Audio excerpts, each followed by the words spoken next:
नमस्ते sir. नमस्ते जी, बोला. कमजोरीसाठी hormonal therapy काय असते याबद्दल सांगा सर.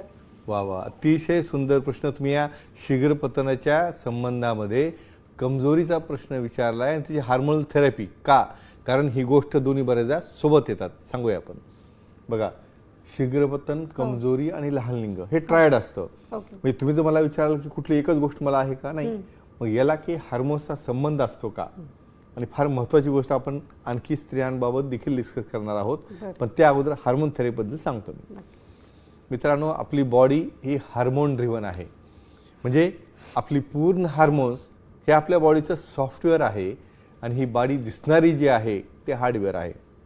इच्छा येणे, डिझायर होणे, क्रयशीलता येणे, जोपर्यंत ब्रेन त्या ठिकाणी ॲक्टिव्ह होणार नाही ना. म्हणजे सर्वात महत्त्वाचं सांगतो, ब्रेन हा मेन सेक्स ऑर्गन आहे. कारण त्यांनी कमांड दिल्याशिवाय, म्हणजे काय, टेस्टोस्टेरॉन आहे, Serum FSH means follicle stimulating hormone, त्या ठिकाणी LH म्हणजे ल्युटिनायझिंग हार्मोन, त्या ठिकाणी प्रोलॅक्टिन, आणि फिमेल्समध्ये इस्ट्रोजन, प्रोजेस्टेरॉन, आणि बऱ्याचदा लव मॉलिक्युल्स अतिशय महत्त्वाच्या. काय असतात हे लव मॉलिक्यूल?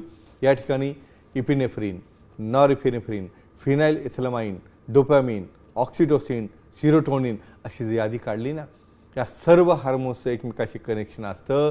आणि जोपर्यंत आपल्या मनामध्ये एक अटॅचमेंट, जोपर्यंत आपल्या मनामध्ये एक अफेक्शन तयार होत नाही, तोपर्यंत त्या ठिकाणी तुम्ही त्या प्रोसेसमध्ये जात नाही. आणि या केसला आपण डिझायर डिसऑर्डर असं म्हणतो. काय वेगळ्या सेशनमध्ये देखील आपण यावर डिस्कस करूया.